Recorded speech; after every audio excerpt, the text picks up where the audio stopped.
As usual, coffee drink. Coffee drink, water drink.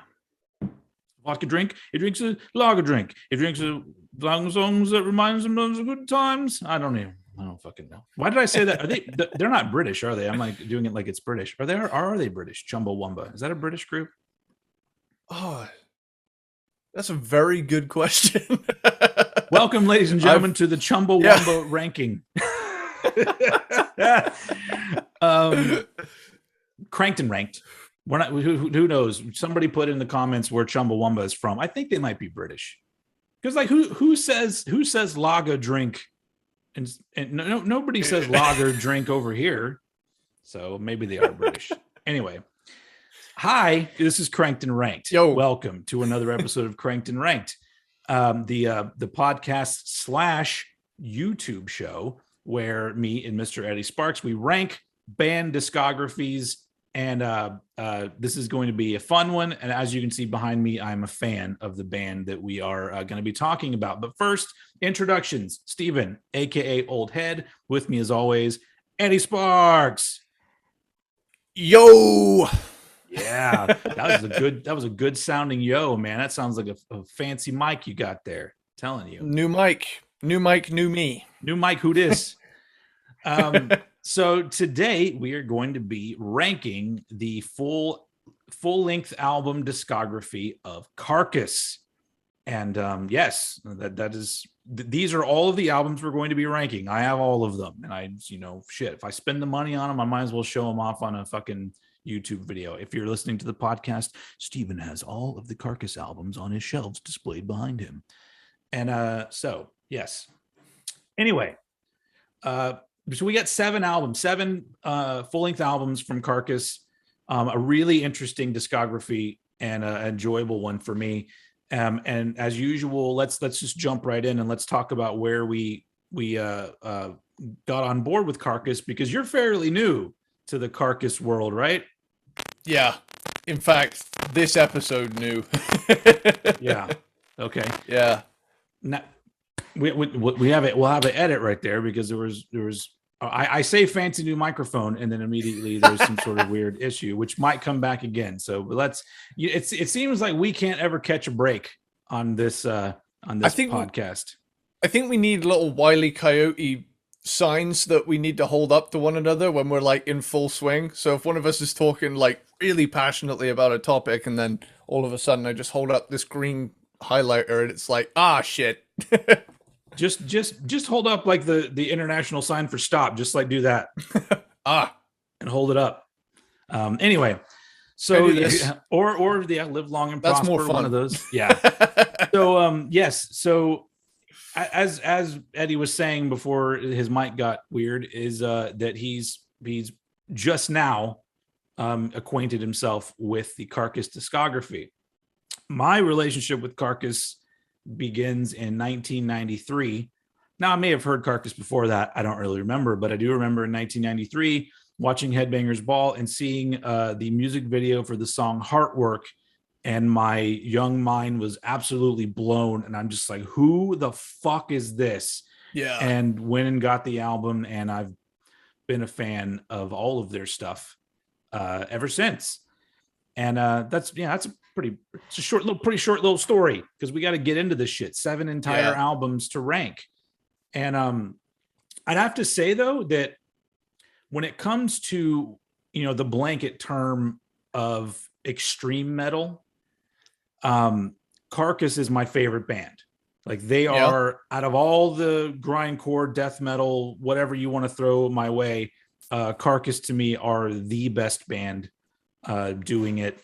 And as we'll get into when we talk about their discography, they're very much like a lot of my other favorite bands, where the progression of what they've done is what makes them so special to me.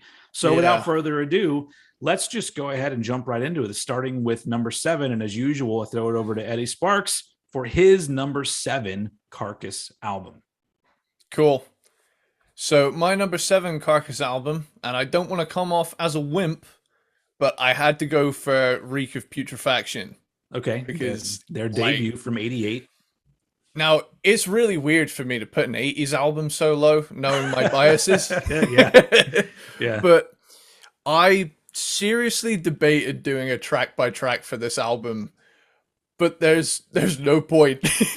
I was really hoping you would do it just to hear you read the song titles. Well, here's the thing, right? There's 22 songs on here. Not even half of them exceed the 2-minute mark, and the production on this is even rawer than early Napalm Death, to the point where it is the absolute definition of recorded on a potato. Yeah. You know, ergo, you can hardly tell what's happening a lot of the time. However, the song titles are so fucking metal. I had to list each and every one of them on this show. So this is going to be kind of similar to the Cannibal Corpse ranking that we did, where we just had to mention every song title. Yeah, they've got great song titles. Yeah, so I will say one thing about this album, that it holds an accolade in its credit. This is the most brutally raw thing I have ever heard in my life. Wow, okay, that's awesome. And like, that is solely down to how punishing it is to listen to. Yeah. And I'm just gonna go into the tracks. Genital Grinder. That is straight up off Genital Grinder. Song number 1. They're already grinding up your genitals. It's insane. And then immediately after that, you get Regurgitation of Giblets, Maggot Colony, Pyosissified, Rotten to the Gore, Carbonized Eye Sockets, I mean, Frenzied Detruncation, Vomited Anal Tract, Fester Day, Fermenting Innards, Excreted Alive, Suppuration, Feticide, Microwaved Utero Gestation, Feast on Dismembered Carnage. I mean, they have a wonderful vocabulary to their credit. They've said that one of them got a medical textbook of some sorts, and they just started using words that they found. Yeah, that was kind of the beginning of them writing lyrics and naming songs. You know, I mean, it paid off, because I actually do remember this kid back in high school who was a death metal kid, and he actually got an A in the class for writing a horror story because his vocabulary was through the roof.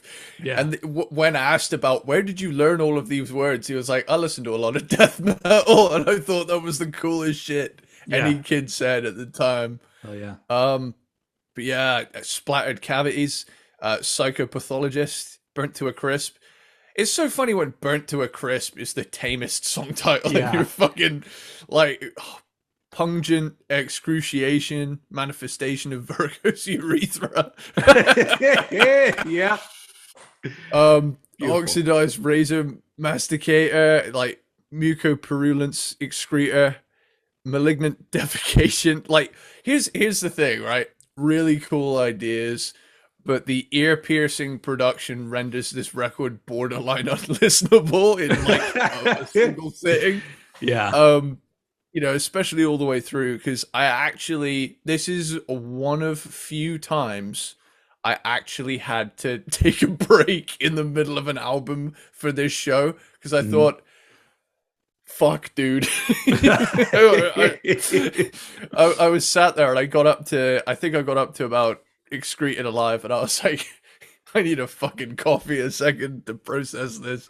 Yeah. But like, you can hear little like riffs in there every now and again when, you know, whenever a blast beat happens, forget about it. But when you hear a riff like bleed through the chaos every now and again, it does show like there's something in there, and like something menacing that I like about this album as like more of an art piece above all else is the fact that when you do listen to it, you do feel like you're being fucking murdered, and every now and again, like, you get these like things bleed through, and yeah, this is the most brutally raw thing I have ever heard in all my life.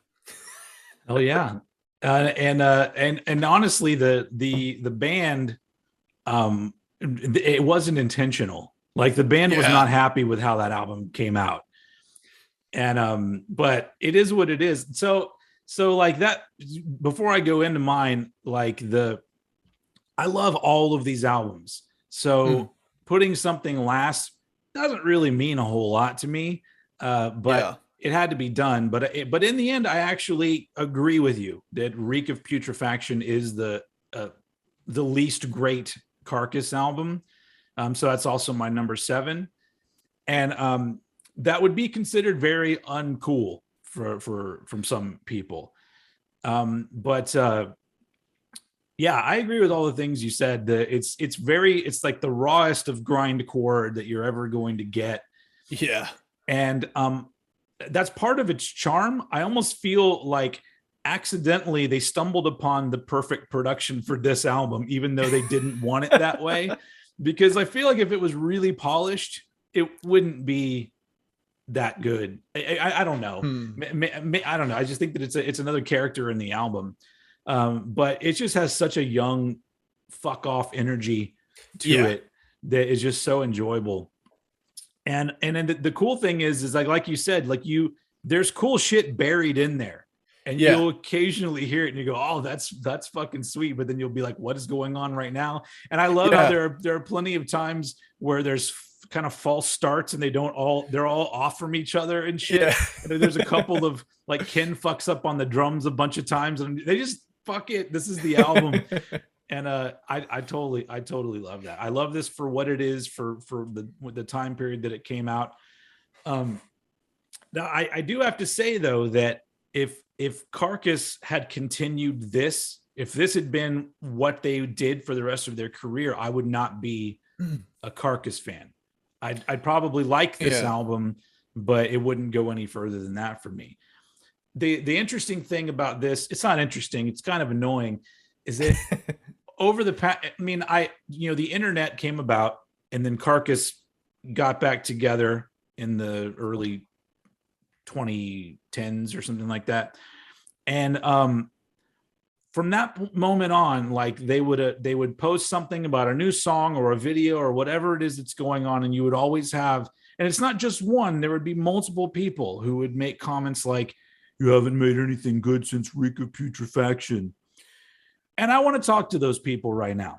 Yeah. Just you talking to the people that if that's you, if you're a Reek of Putrefaction person, you think that's as good as it got. Okay. Let me just tell you something. You're not fooling anybody. All right. We see right through you. Everybody knows that you're just trying too hard.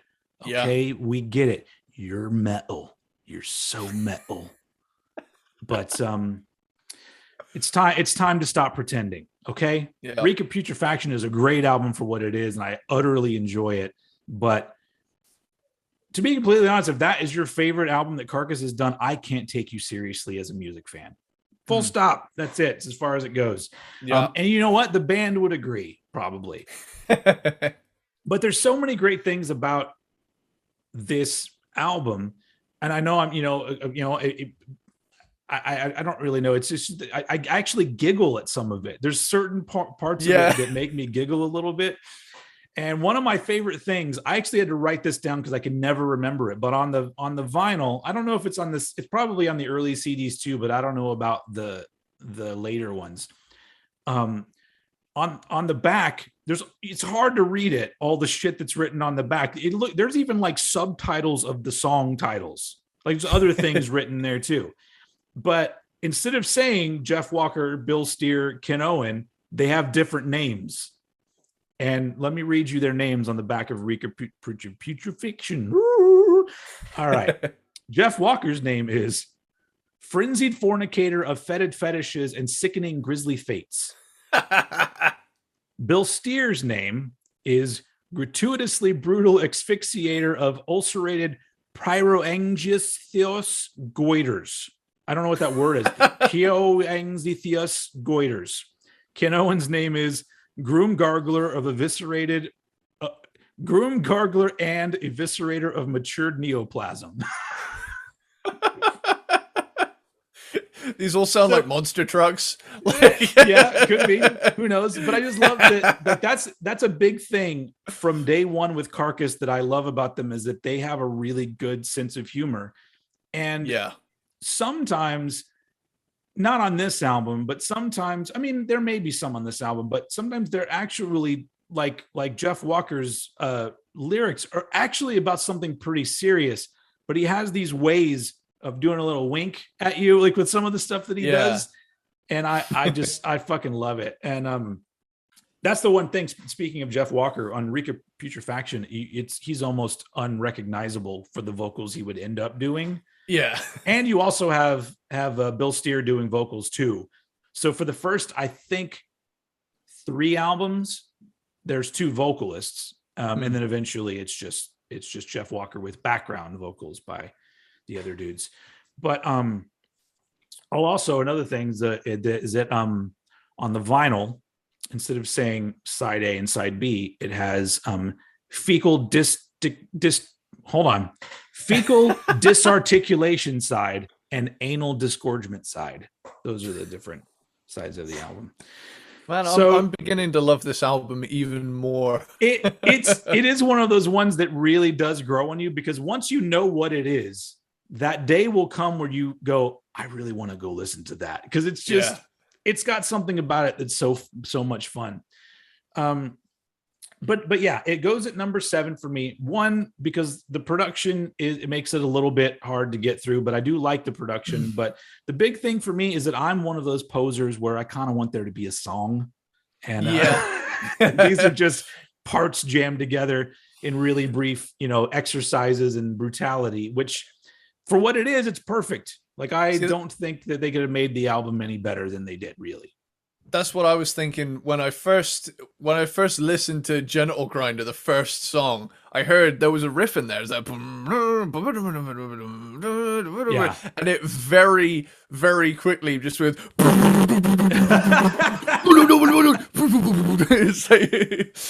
it's like that snare. The snare is so overpowering during any blast section that it's like, the it's almost like the bass on the bass drum and maybe the bass tones are so, I don't know what they did, but it is just everything is just like kind of all fucked up. It's almost like the producer hated it so much he just like randomly tweaked a bunch of knobs and then sent it off for mastering. They're just like, fuck that, fuck those people. And so anyway, so yeah, I love Rika Putrefaction, but something had to go last, and this is the in the story of Carcass. This, I mean, really, like if you listen to everything Carcass did, this is the least Carcass sounding thing they did. Because very quickly they start developing their own sound, because there were other bands doing similar music in 1988. Maybe not as well, but they were doing it. So yeah, number 7, Reek of Putrefaction. Moving on to number 6. Cool. So my number 6 is, let me just double check, because Words decided to not save my notes the last time I saved it. A little corruption error. Dickhead computer Microsoft program is fucking up. Yeah, man. Anyway, there it is. Swan Song.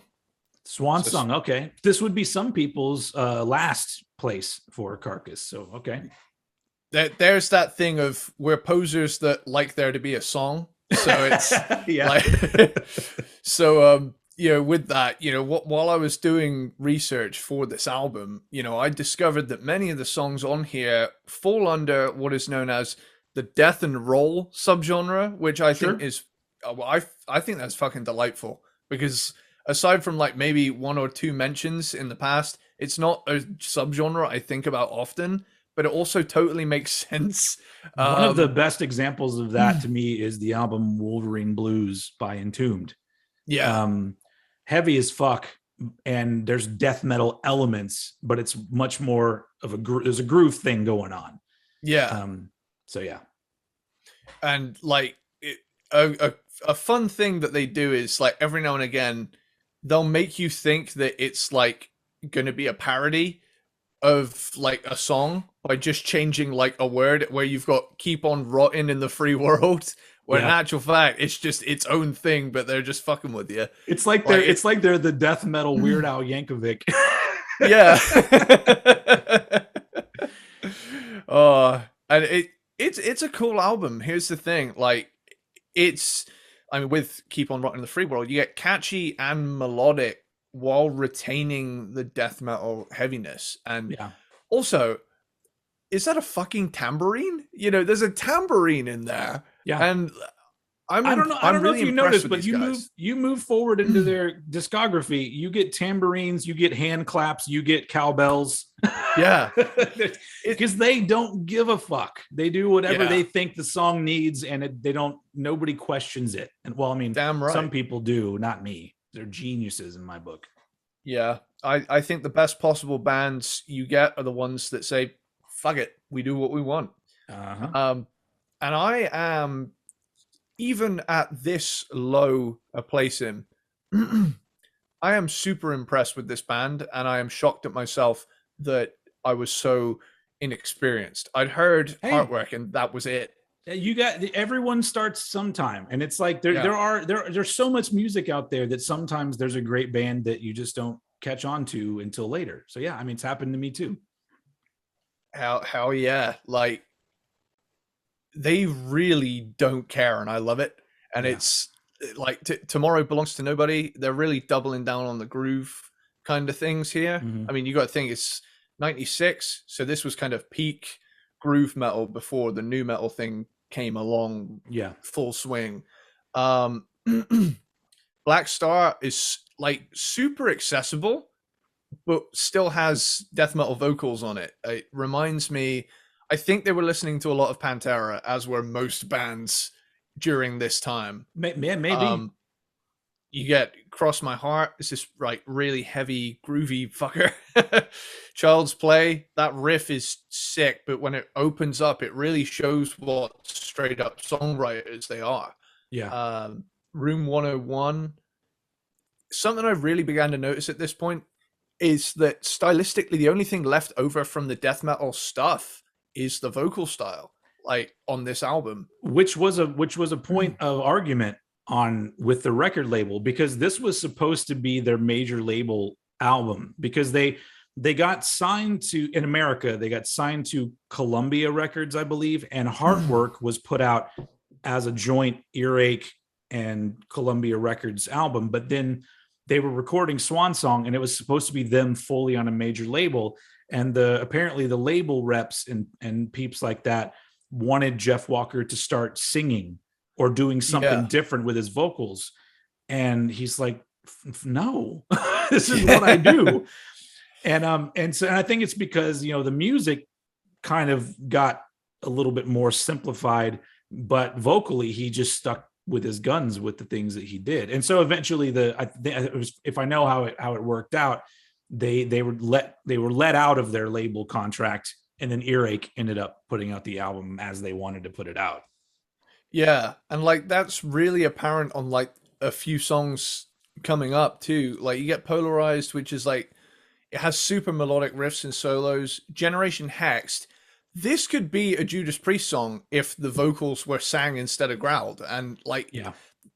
it's cool, but it would have been so jarring for them to just like completely negate the growl, you know? Yeah. It And that's the great part thing of is it. that in more recent days, Jeff has snuck in sung vocals, but you can Yeah. because he'll like record a growl over it, so it's layered underneath it. Yeah. But there have been times that he's done bordering as close to singing as he's ever going to do, I think. Maybe, I don't know, maybe next album there'll be actual singing on it. Who knows? I won't care. But yeah, but so it's this album is fascinating to me just because it it it's hard to categorize what they were actually going for, you know? Yeah. It hits so many different stylistic, not clashes, but oddities where it's Uh-huh. kind of like you wouldn't normally hear this from this sort of band. Um, Firm Hand is kind of proggy, still has that more stripped back groove oriented thing in it, but it's got a great solo in it. Rock the Vote has this. This song has "If Maiden Was a Death Metal Band" vibes. I don't know if you picked up on that. Maybe so. And it has a cowbell in it too, which is further. Also, We you have don't to give point a out shit. that Rock the Vote, the rock in Rock the Vote, two of the letters are censored like it's a bad word. Yeah. So it's actually R, Star, and what do they then call those? Pound, whatever. No, that's a hashtag. I don't fucking know what it is. asterisks. Sure. Is that it? Yeah. Yeah. Don't believe a word. There's something to be said for how clearly you can understand the vocals on this album. Mhm. As death metal's biggest sonic obstacle for most people is the vocals. Like, sure, all of the music is extreme, but that's like the key thing people point out is the roar. Like, well, it's because Jeff found his own way to do it. So he's got his own growl thing going on, but he doesn't have to do weird shit with his mouth to make it sound a certain way. So Jeff is fully enunciating the words that he's singing. Whereas nowadays, every death metal band has a guy there from their mouth really small. Yeah. And that's why you can't understand what the fuck they're saying, because they suck as vocalists. Anyway. Hey, throwing shade. I know. I just insulted like 500 death metal vocalists at once. 500. You're talking woof. But yeah, maybe more. Like way more. But like, Go to Hell is a fucking awesome closer. It's this cool groove metal meets melodic death metal album. And while I'm more likely to grab Heartwork over this is definitely worth re-listening to, Yeah. And your particular placing of these albums, like, that shows, like, your number 7, like, if you played Reek of Putrefaction followed by Swan Song, like, you try to tell somebody that's the same band. Yeah. It's insane. No way. Yeah. So yeah, Awesome. That is my number 6. That is not my number 6, because I am a poser. My number 6, where I'm just moving forward in their discography. My number 6 is Symphonies of Sickness from 1989. And I agree that this album is a step up from Putrefaction. They're more in the death grind area now, where it was like grindcore. It's like literally one album in, they're already just like, kind of bored with all that shit. Now we're adding more death metal elements, and there's longer songs. And immediately the ideas are way more fleshed out. The production is better. Way better. Yeah. Yeah. And then for the most part, you start hearing Jeff Walker with his vocals sounding more like we would know that. Not always, but you do get a good idea of like, oh, there's the Jeff we know there. To me, this is really the first proper Carcass album when it comes to their overall style.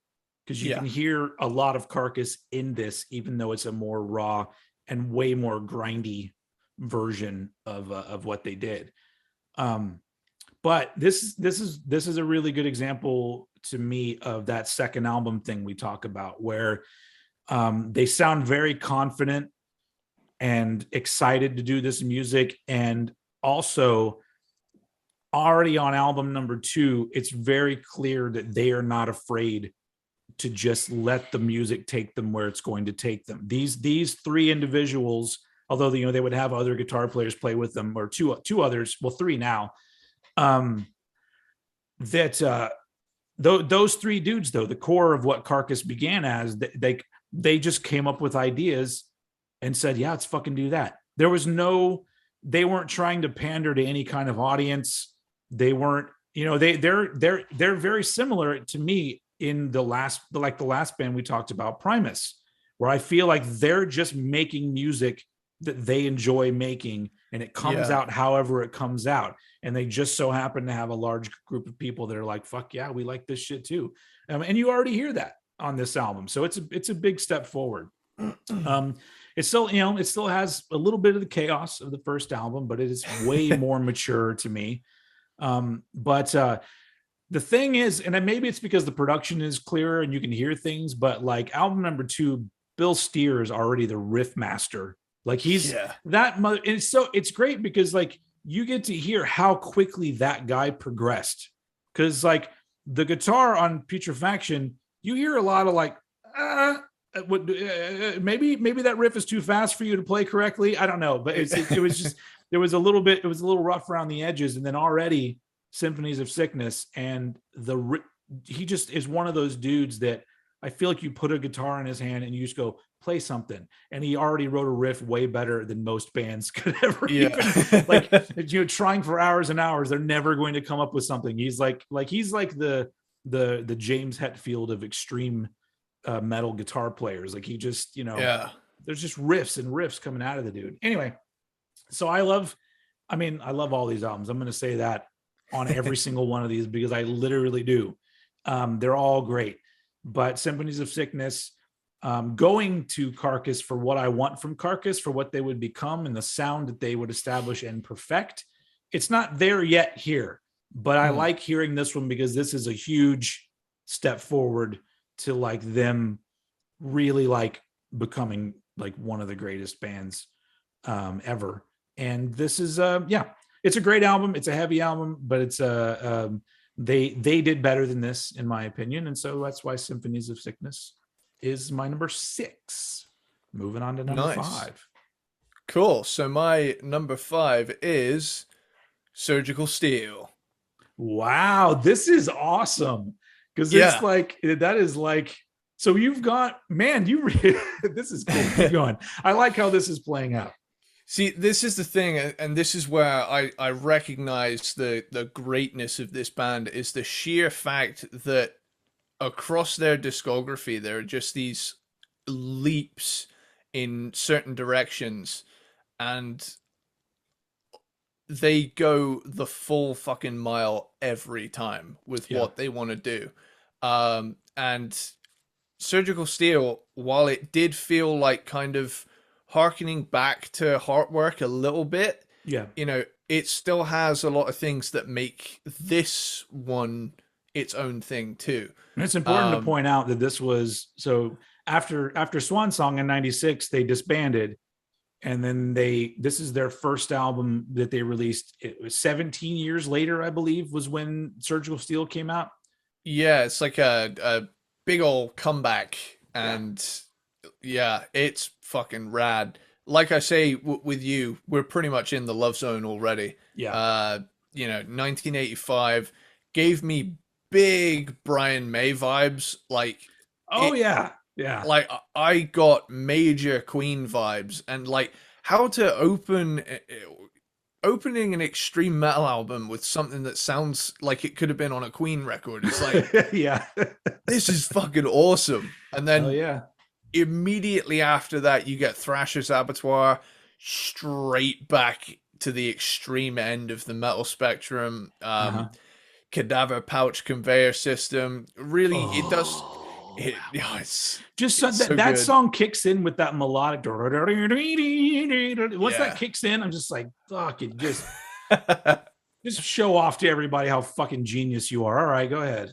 Yeah, like it does harken back a little bit to like the melodic death metal ish kind of sound that they had. Yeah, but like it's rabidly heavy, but still has plenty of melody in it, and that's something a lot of bands in this style don't do. They just go rabidly heavy, full stop. Well, I think this particular style, wouldn't you say that, like what they did on Heartwork and albums like this, and then come back to this style, isn't that connected to like the metalcore thing? Like, didn't it lead into that? Because wasn't metalcore kind of a thing where they took melodic elements and deathy elements and kind of threw it together? Or am I wrong there? I don't really know.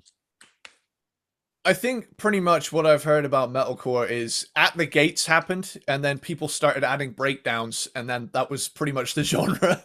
Oh, okay. Which I think with At the Gates, that was melodic death metal. So, I do hear a lot of like Carcass in like in melodic death metal kind of riffs in like the metalcore stuff, but it's like the important thing is they want to, you'll get a riff like dead and then follow it up immediately with Well, that's And because that's then that they gotta have the money riff. or in that sense, the Hot Topic riff. Oh, geez, yeah, you Yeah. could say that too.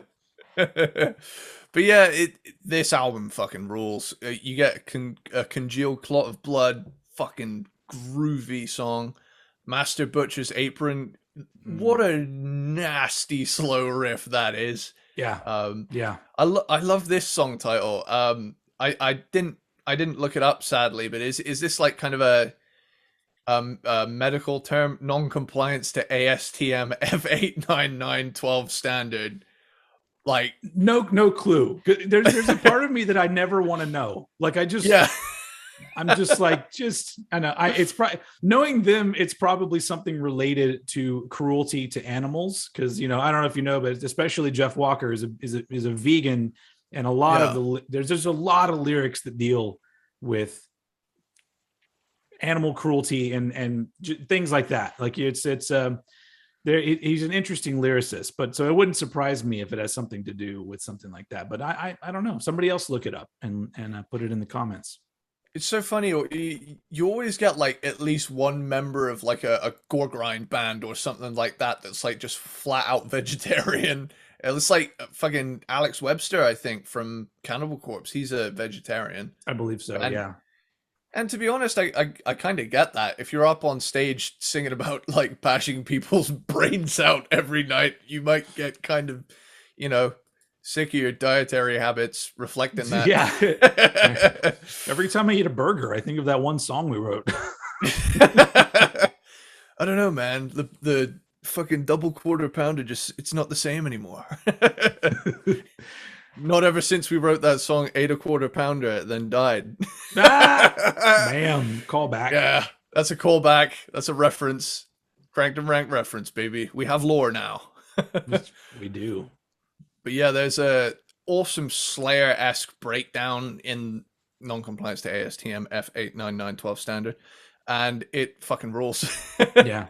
The granulating dark satanic mills, kind of catchy one here. Yeah.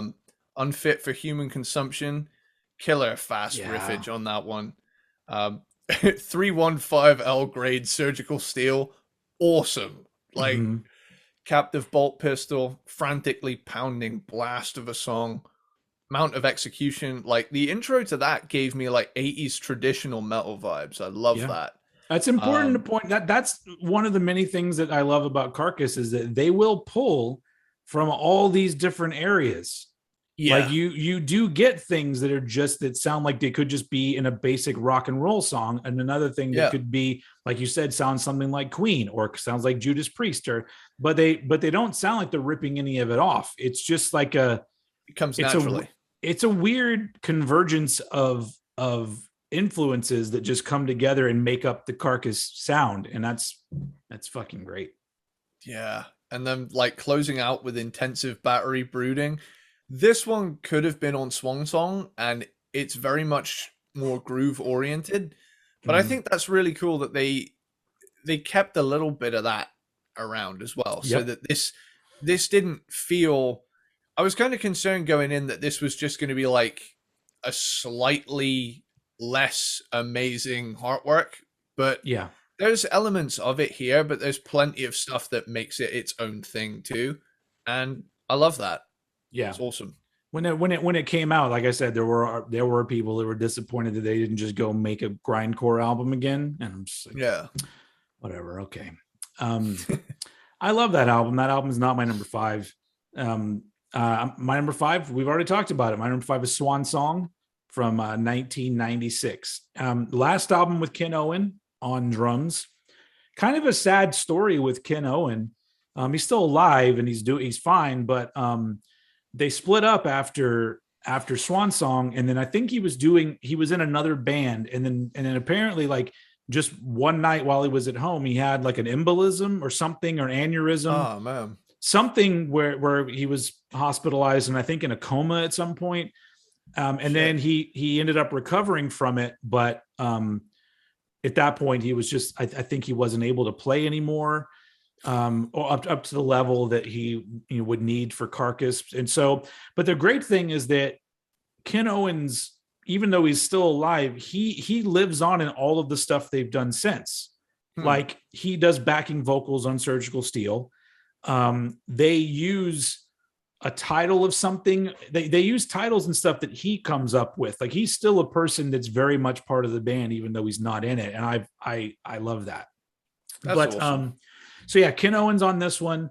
And there's also the only album that's got Carlo Regattas on guitar.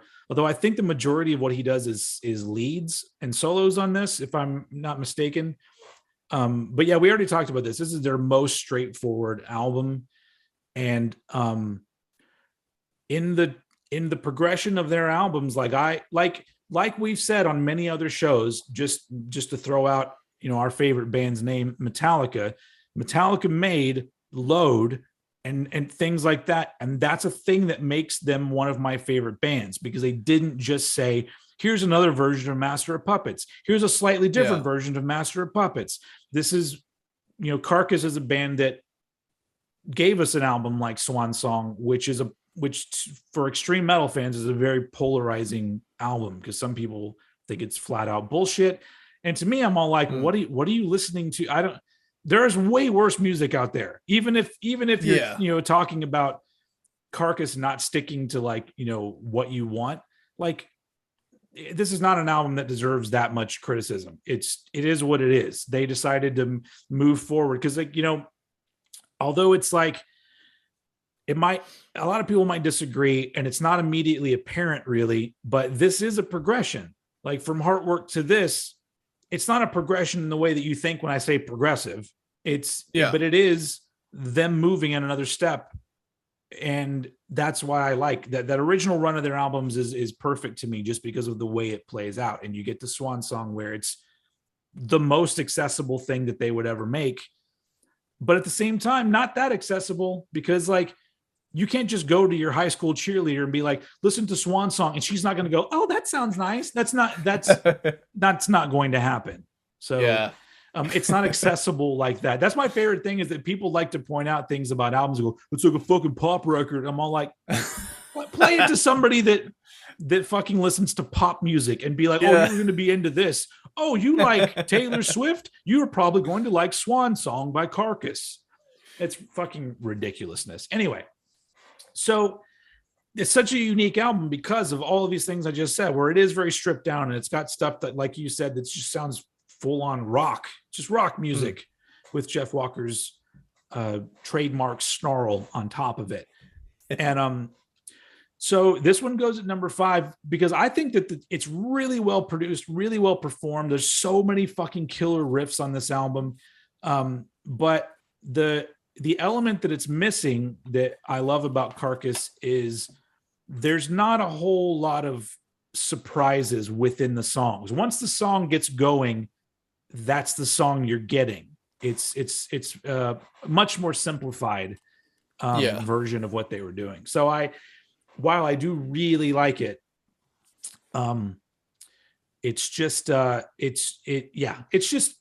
it's great on its own. But if you're going to be like throw on a Carcass album, I'd be like, well, yeah, I mean, Swan Song is the one you throw on maybe 2 or 3 albums in, and then you're just like, all right, now let's do Swan Song.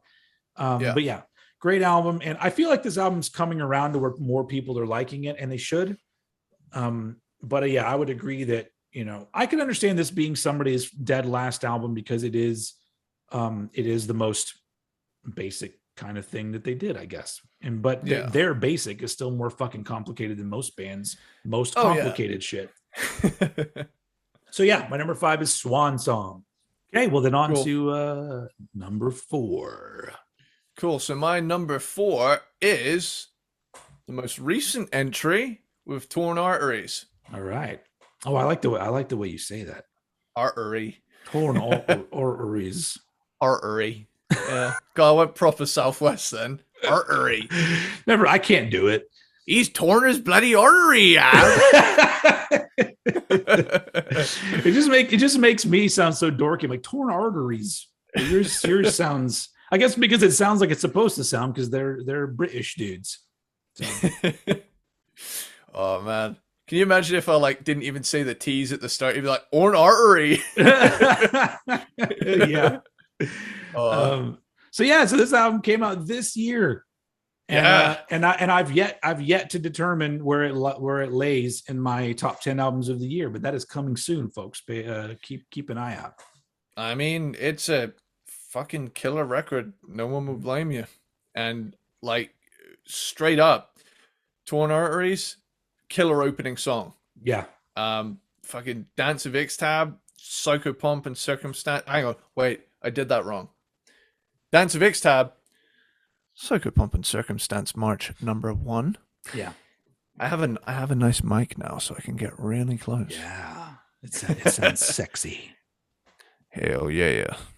But that one, that's a really you're talking about this album. You're already getting right into like why I love them, because they'll have a song that's pretty much fast all the way through, and then they'll have a song where the riff is more like that. Yeah, like they're just like, fuck you. This is what we're doing. Oh yeah. It's like what I've said here. It's like, what an awesome sleaze riff for a death metal band. You don't get an awful lot of the sleaze in death metal bands. You usually just get skull crushing force, but these guys know when to like add a little bit of a sneer to it. Eleanor Rigor Mortis, like that's a great fucking title, dude. Yeah. Slow and Nasty. It's got some harmonies in the, it's got some harmonies in there that give me Chuck Schuldiner vibes. Like I do hear some death in what Carcass does, even though Carcass has their own sound entirely. But every now and again, they'll do the same kind of harmonies, and I think I really like that. That sounds evil as fuck. Under the Scalpel Blade is really cool. Devil Rides Out. Now I will say my simplified track by track here is the result of the Word document shitting the bed and me having to kind of scrape together what I had. But sorry, we have a lot to talk about this episode. Yeah, I can pretty much get across my main points about the tracks. Like The Devil Rides Out is an awesome song. Flesh Ripping Sonic Torment Limited is this big epic song. As far as I know, I think it's the longest song they've done. It's like 10 minutes. I believe so, yeah. Yeah. Kelly's Meat Emporium is just this gnarly mixture of techie blasts and groovy riffage. In God We Trust, awesome solo, really I wrote really proogy.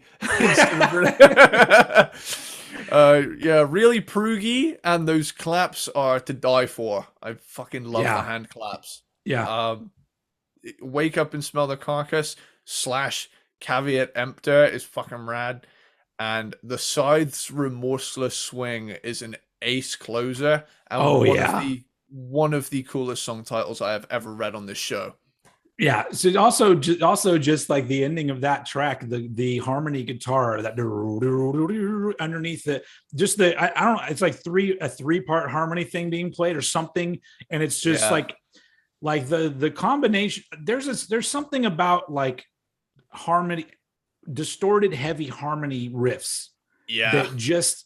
That is like it never gets old to me. Like they throw some of that harmony shit in there. It's just so good. This is also my number 4, Torn Arteries. Nice. From this year.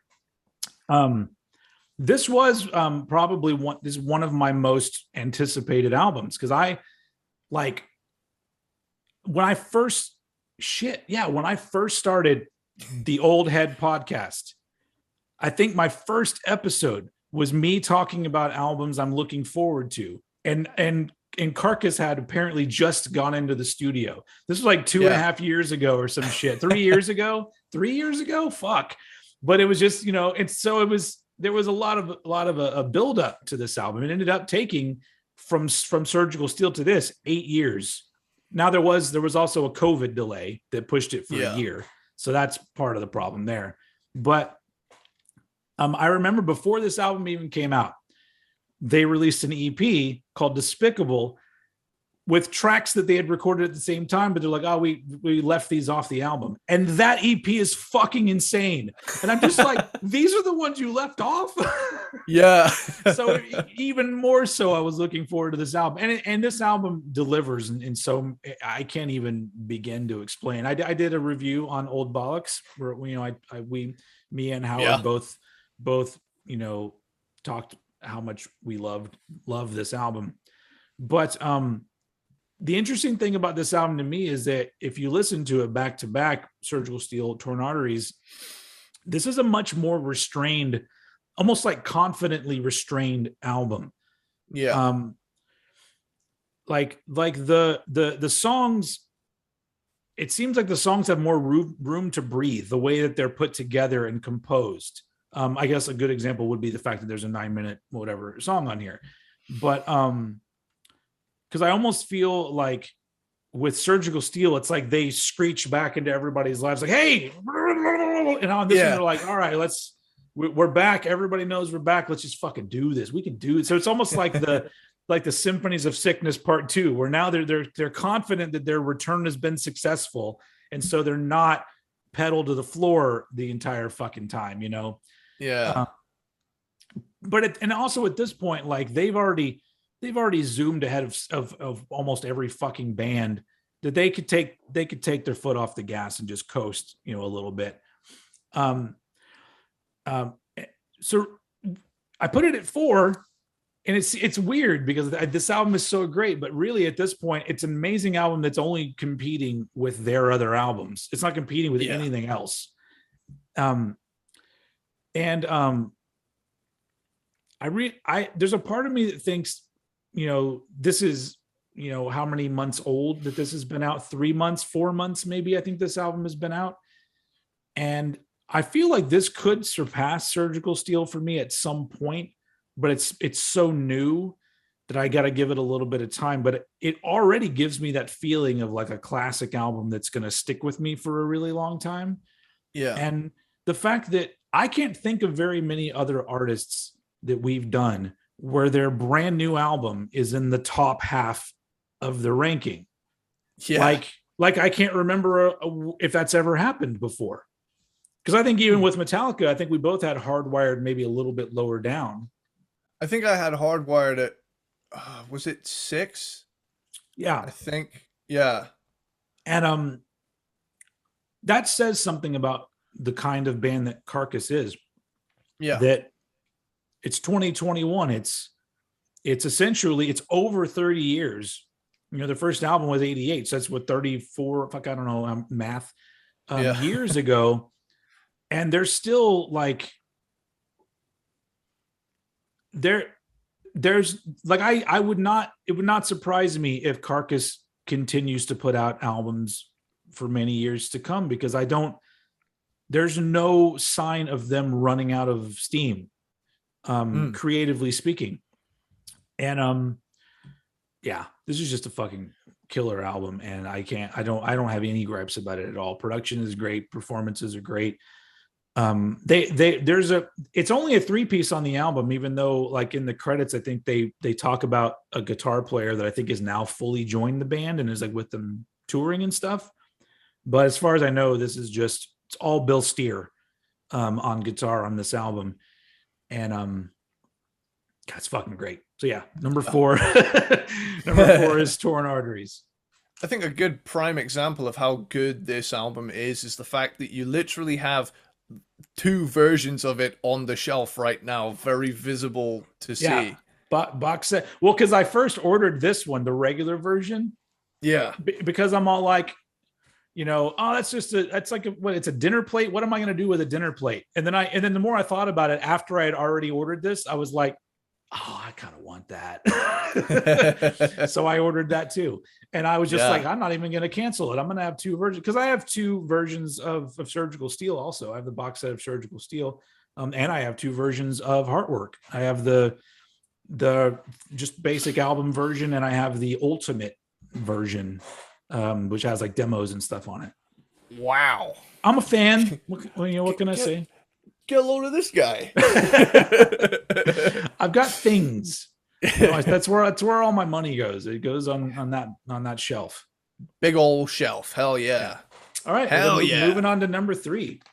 Cool. So my number 3 is album number 2 with Symphonies of Sickness. Nice. All right. Cool. See, this I love this. How like that one we're like opposite ends from each other, really, with that one. Yeah, like to me, the jump in quality on this record is astounding. Like Yeah. it's still heavy as fuck, but you can hear what's happening now. Mhm.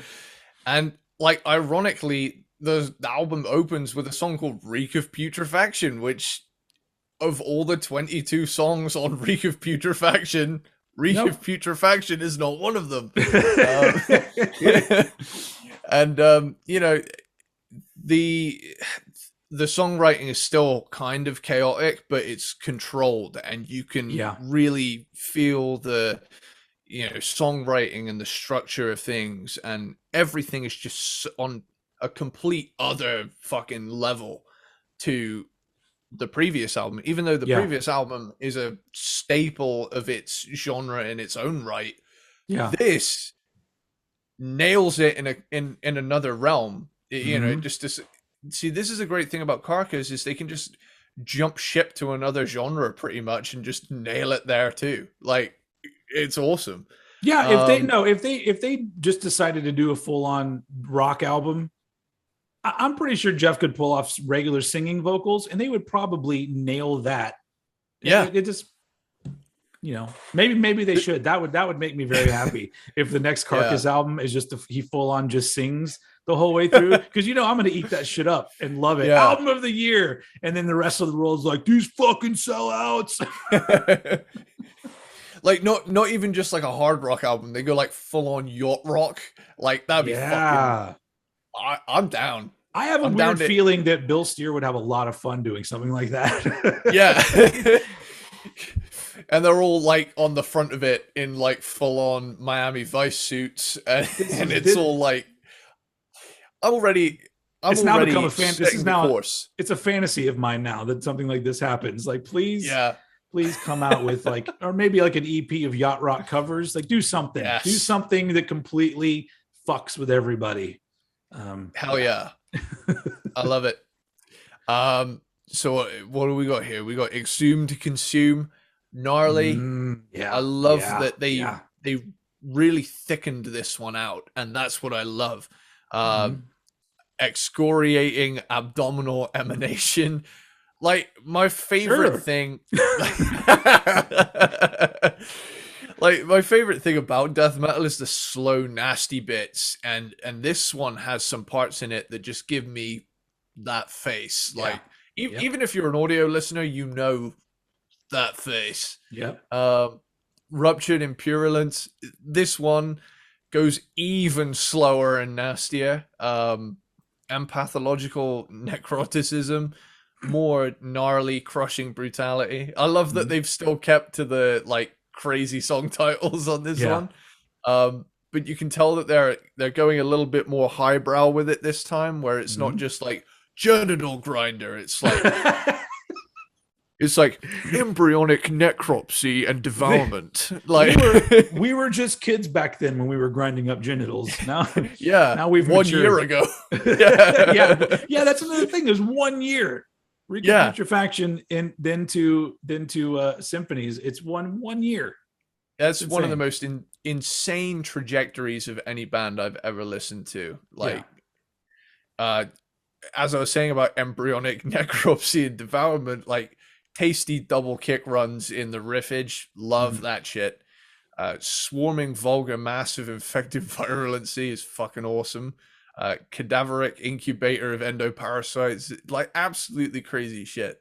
Slash Dementia is a wild crazy track, and crepitating bowel erosion is what I feel every Thursday morning after a spicy pizza and beer night the previous evening. No, but it's disgustingly brutal, just like aforementioned situation, and I fucking love it. This album rules. I agree. It does rule. My number 3 is Surgical Steel from 2013. their comeback album. Nice. It was 17 years after Swan Song, and this is the first album with Dan Wilding on drums. And we have to mention Dan Wilding because he's a great drummer. But the thing that I love about him is they somehow found, I say a young dude. He's younger than the other two, but he's not young. He's probably, I think he's in his 30s or something. But they found a dude that is technically a really great drummer, but his style, it's almost like he's a Ken Owen fan, because the drums, they retain a little bit of that same thing. Like the way that Ken would do blast beats, like that's really one of the only ways I want to hear blast beats. It's almost like they're really classy blast beats. They're not pummeling it in your face. It's almost like they kind of sit within the music a little bit. They're not overpowering it. And Dan also does those same kind of blast beats, because that's the thing is that, like, we've talked about this before. I'm not a fan of the blast beat. People overuse it, and sometimes it's annoying. But when Carcass do it, never, it's almost like I don't even notice. I don't even notice that there's a blast beat happening. And I love that. Anyway, Surgical Steel is like, if there's like a book on how to make a comeback album, this one should be an example in there of how you do it. 100%. And I was so looking forward to this record because I was a big Carcass fan already. And I was like, they're fucking coming back. Like this is insane. Like I could not believe it when it was happening. And then they released the first song, which was Captive Bolt Pistol. And I was just like, I was just like, okay, take my money. It's, because they did exactly what you were saying earlier, where technically it's better performed, better produced than anything that they had done. But at the same time, they take elements from everything that they did, because there's still the grindy bits when there's blast beats. There's still the melodic bits like on Heartwork, but there's also still some rocking like riffs that show up like a Swan Song era thing. They literally like are celebrating everything they've done. And they're like, well, this has now become the Carcass sound, which is, sure, call us extreme metal, but that is as far as we're gonna be categorized. Like they will grab from wherever they want to grab, and it always ends up working. It's always insanely well written songs. And the big thing when this album came out was that I was like, Jeff Walker, it sounds like not even a day has passed vocally for him. Yeah. And I was so into this album when it came out. I got to see them on this tour. They came through Austin and they played with Gorguts. And fuck, don't get me started on Gorguts, another fucking amazing band. But I remember my buddy who I was in a band with, I didn't realize that I was doing it, but he turns to me like Carcass is about to come on, and he turns to me and he goes, "Do you realize you're like bouncing up and down like a little kid?" And I was like, "No," but apparently I was all, I was just like so excited to see Carcass, and then they come out, and they start off with the first track from Heartwork, and just like there's one of the best shows I've ever seen, just because of the feeling of like, because I'd never seen them before this, and it's just like, and they were absolutely amazing. And anyway, it's a little side note. That was around the Surgical Steel time period. And the thing that's so fascinating to me about Surgical Steel is that when they were doing their music before, like when they did Necroticism and Heartwork, they were miles ahead of any other band. And now that all these other bands have kind of caught up and decided to do similar things to what Carcass had done, Carcass put out Surgical Steel, which for a band that's been around for that long sounds more relevant than the stuff that these other bands are doing that are younger. It's like, they don't sound like an old band that's coming back and they're still really good at it. They're just like, it's almost like they were just frozen in time and then thawed out and like, I'm gonna make another record. And they're like, all right. And then they did it. And it's like, it's just insane to me that like the quality of what they came back and did. And so that's why this one had to go at number 3. Cause it's like the most refined Carcass album when it comes to what they did, and then presenting it.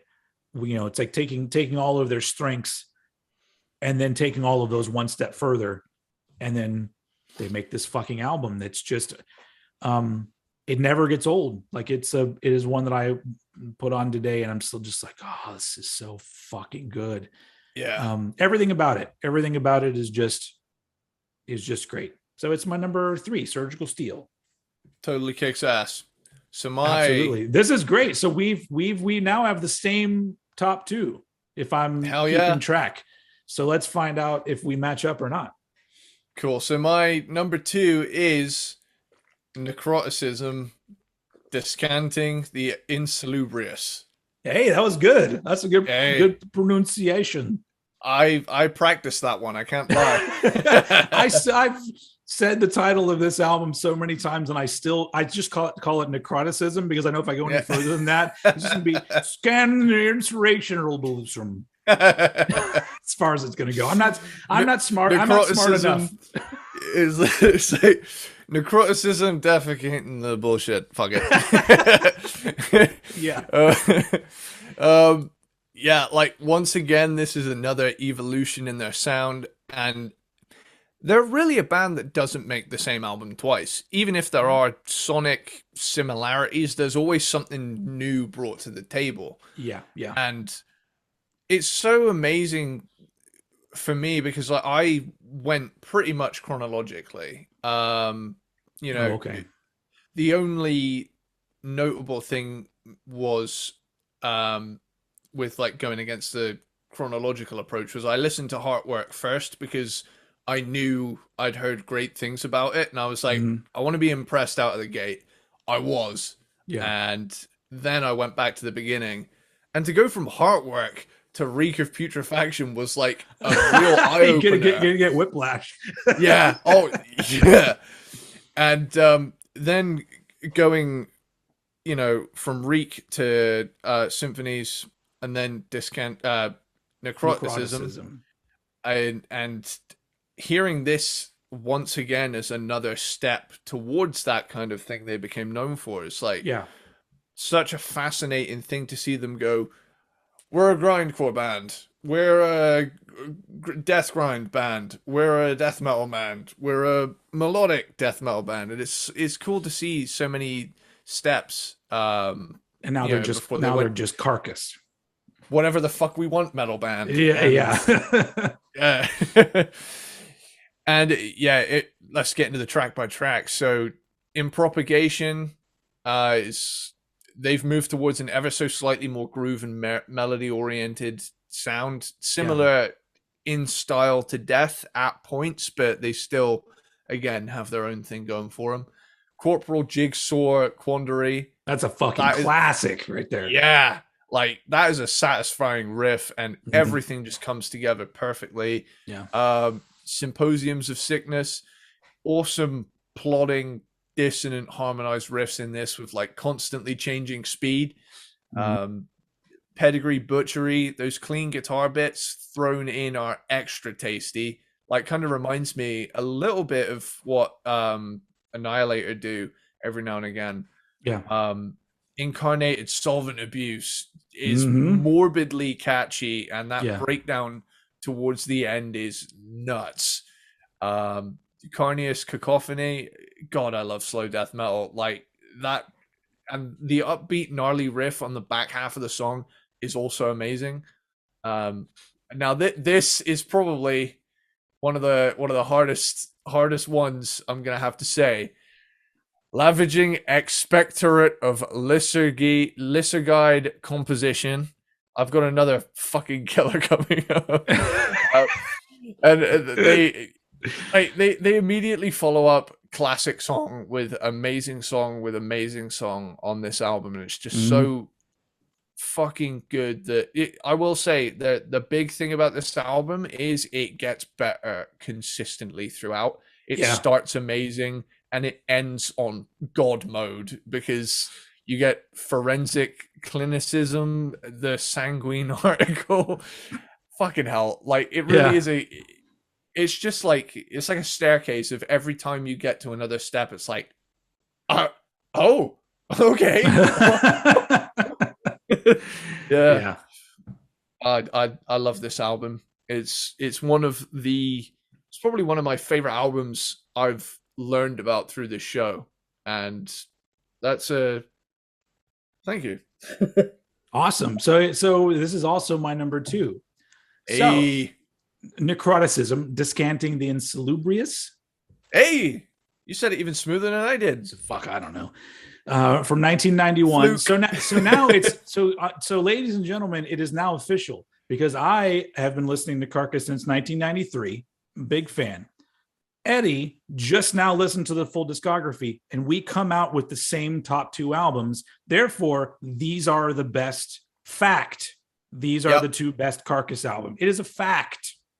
You can't argue with it. Sorry. Well, when we match up on an episode, when we match up, it's fact. Yep. It's not a matter of opinion anymore. We said it on the show. Nope. If you don't get it, then you're just not good enough. Sorry. Yeah. So anyway, that being said, necroticism, fucking killer album. Their first is a 4-piece, and the guitar player is Michael Lamotte, who would later go on and form the band Arch Enemy. So there you go, a little bit of the extreme metal. The family tree grows out, and you could say that Arch Enemy is arguably a more successful band than Carcass, even though Carcass is loved. I'm pretty sure, I'm not into Arch Enemy, but I'm pretty sure they're pretty huge, right? Like, I'm not mistaken. I have a bit of a crush on the singer. Which one, the first one or the new one? Hey, I'd take either or. Okay, but I will say, musically, they're fucking fantastic too. Yeah, so, they're a good band. It hasn't clicked with me for whatever reason. But this album with Michael Lamotte on lead guitar on this, everything you said, huge step forward, like insane. Yeah.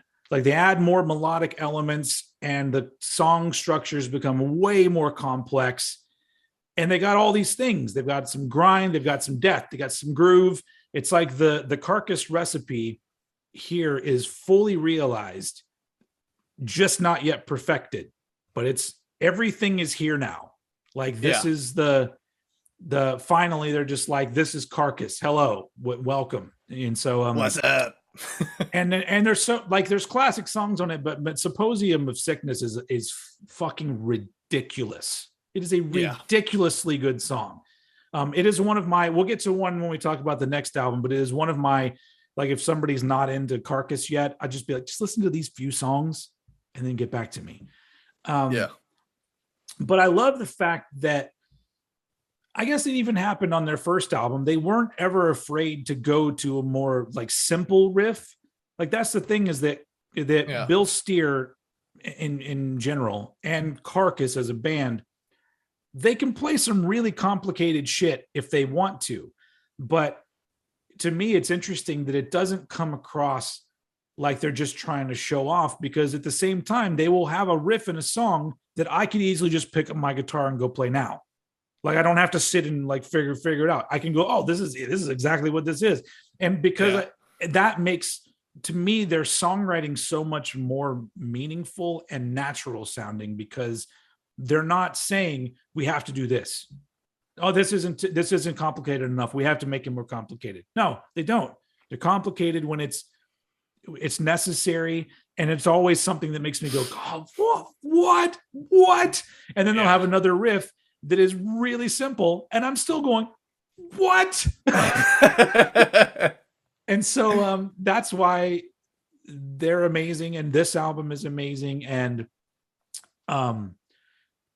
this is, when it comes to like the early 90s, because I've said this before, like, this was a death metal album when I heard it. So was Heartwork. It was all different kinds of death metal, because at least for me, as like a 12, 13, 14, 15, young teenage kid, I didn't know or give two shits about subgenres. So once I learned about death metal and I got into Obituary and Cannibal Corpse and things like that, and then I started to discover the bands that would become my favorites from that genre, like your Carcass, Gorguts, Atheist, like bands like that, that if you really want to, split hairs, you could be like, well, there's death metal elements, but then there's the, yeah, but I love that period of extreme music from around like 89 to about 94, where there weren't all these fucking rules.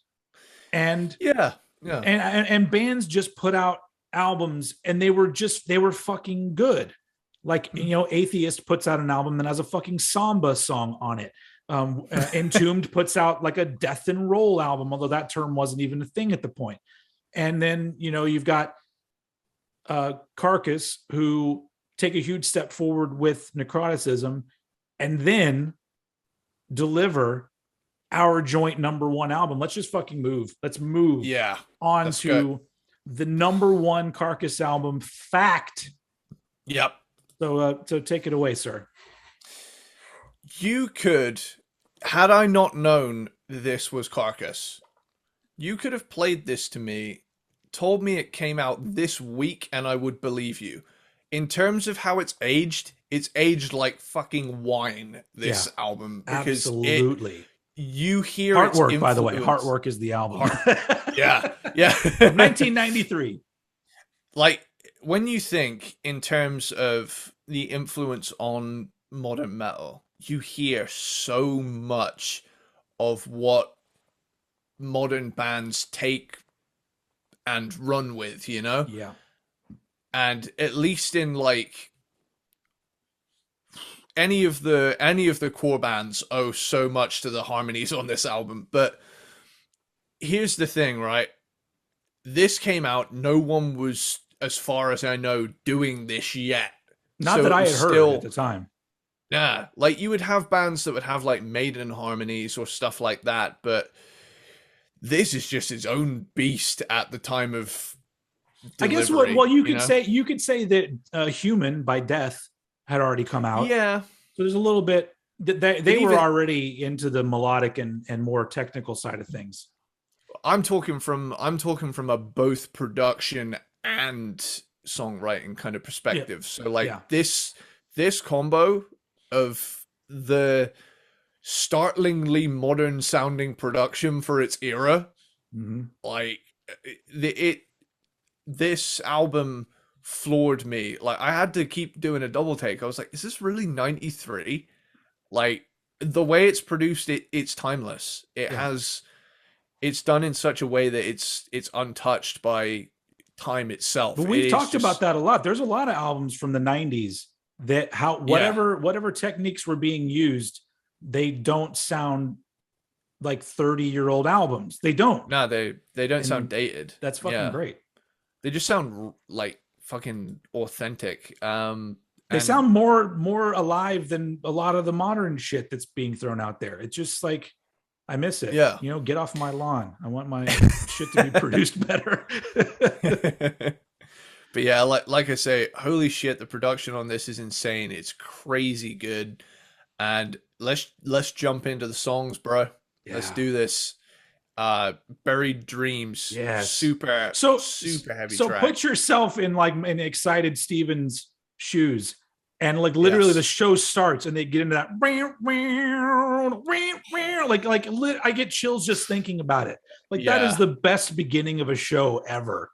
And Jeff Walker's wearing a fucking cowboy hat the entire show because he's in Texas. That's fucking awesome, dude. Anyway, sorry to interrupt. I'm going to interrupt a lot because this is one of my favorite albums ever made. So you go for it. We've reached the number one matchup. All the fucking rules are out the window when we reach this stage. You just read the next title, and I'm already going to interrupt you.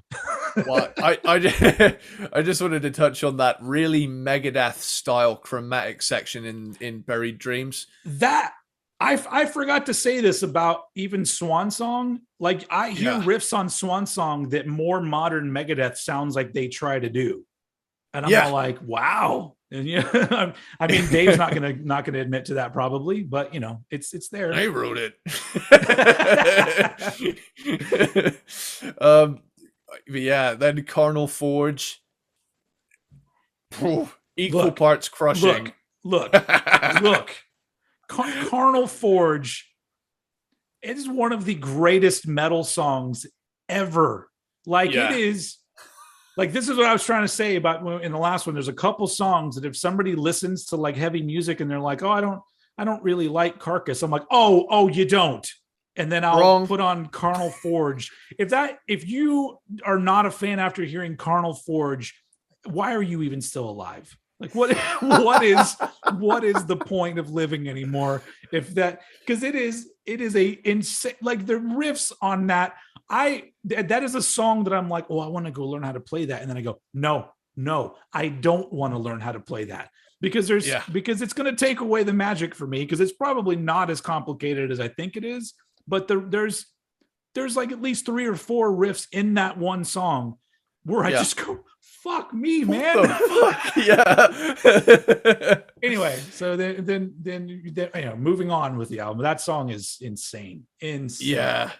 It's like somehow crushing and catchy, and I love that they pull this off so well. You get No Love Lost, pounding groovage on this one.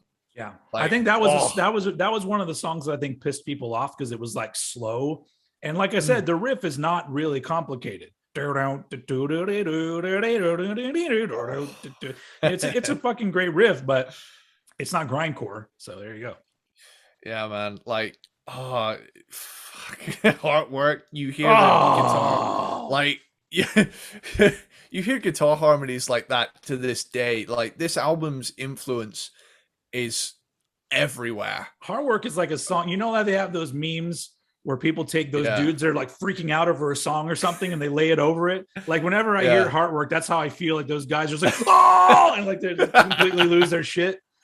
Like, totally. So fucking good.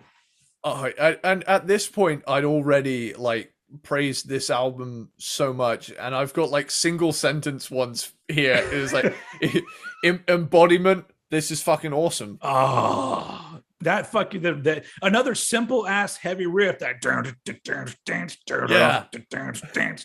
oh god, yeah. And then I put right under it Mortal Coil. So is this like yeah. Fuck yeah, man. How do I say it? Arbeit macht Fleisch. It's just German, right?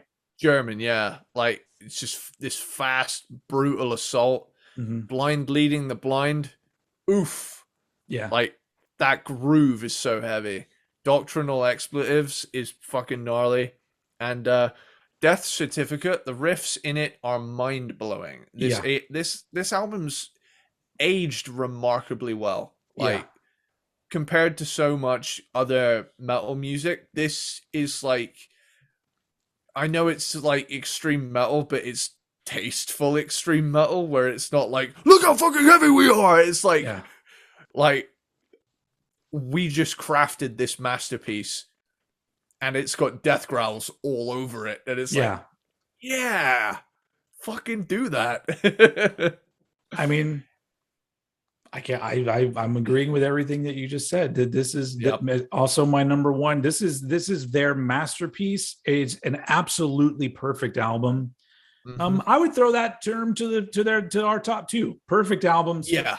But just on Heartwork, like maybe there's a little bit of nostalgia because this is where like I came on board. Like I saw the video for Heartwork, and like I said, I was just, so how old was I then? Like 14, something like that, 15.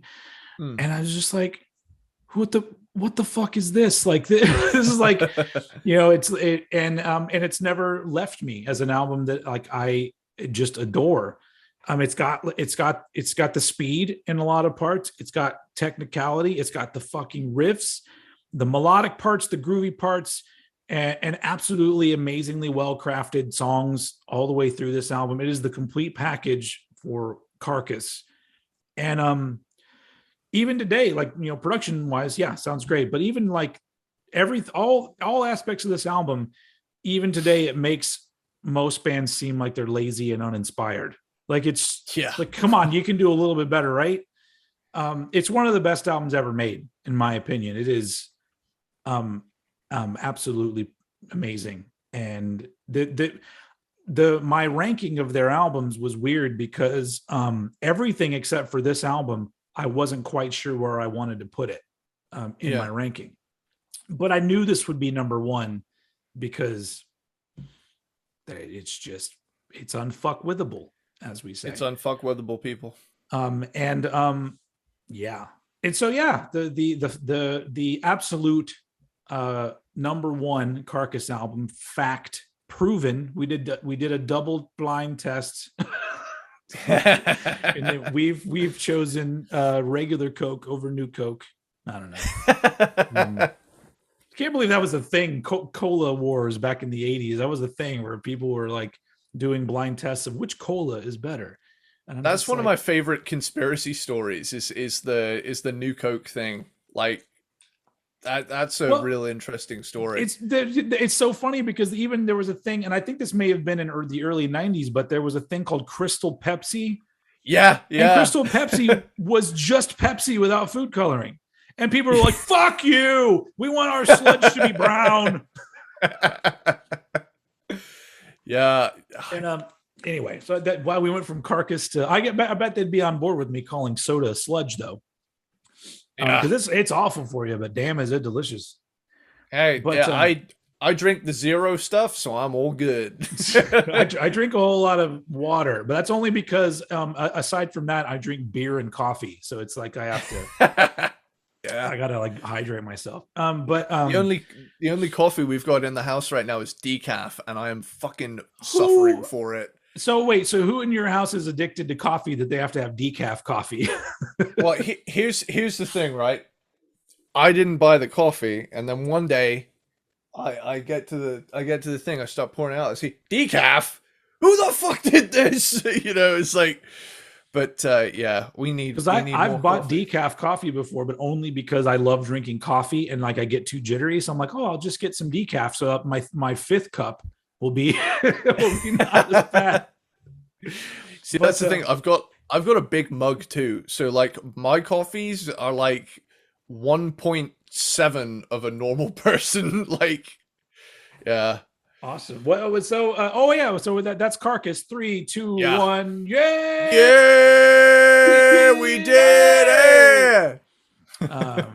Awesome, man. That was fun, man. Fuck yeah. That was exciting. Clearly, I love this band, and this was a joy getting to do this episode. So yes, for those of you who are all here, Peanut Butter Platypus. Peanut Butter Platypus. I want to point out something. So I'm sure you've seen some of these, but people are getting those like Spotify wrapped things. Like here's what we listen to. And people have been posting that we are in their top podcasts, sometimes number one. Like their number one listened to podcast is Cranked and Ranked. So I wanted to throw a thank you out there to those of you who are listening to this in podcast world. I know not all of you are on Spotify. Some are on Apple Podcasts and some on, I don't know, Stitcher or whatever else everybody uses. I don't know the other platforms, but sometimes it's easy to forget the podcast side of things because there's not an immediate interaction with like comments and likes and things like that. You guys are just out there listening, and so I got to give a thanks to the podcast world. And like I've said before, if anyone from the podcast world wants to reach out and give some comments, you can always email me at oldheadpodcast@gmail.com. But it's pretty great. So thank you to the podcast listeners, but also thank you to the YouTube viewers. And so that's Carcass. And we did it, man. We fucking did it. We fucking never did it, more people. the whipping boy.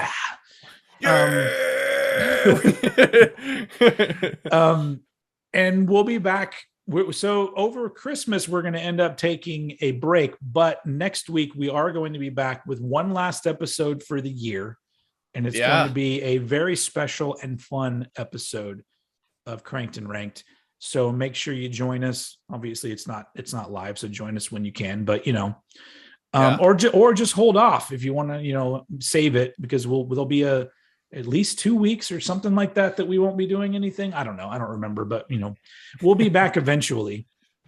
But yeah, next week we got a special one planned, and it'll be fun. But we're gonna wrap up 2021 for us, which is we've now been doing this for over a year and a half. Yeah. Wrapping up season 2, baby. Shit's gonna get really weird in season 3. Yeah. Apparently a dolphin is gonna move in with us, and like they're gonna like throw a bunch of like way wild new characters in the show, dude. Yeah, and then Fonzie's gonna jump over a bunch of sharks, and then and then you're gonna realize that like the mom is all of a sudden gonna be played by a different actress. And then our older brother, he went upstairs in the last episode, and he's never coming back. So that's what you have to look forward to for. That's all. Also, the dog can talk.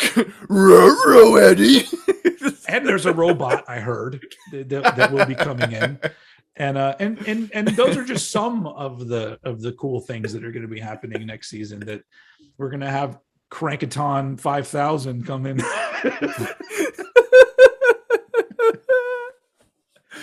All right. Awesome.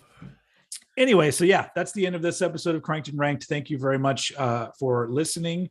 Any parting words from you, sir? Carcass fucking rule. Hell yeah, man. That is speech, brother. Yeah, that is that is a fact. All right, cool. Thank you very much for listening. We will see you next week. And as usual, I'm going to throw it over to Mr. Eddie Sparxx to take us out. Later, dude. That was good.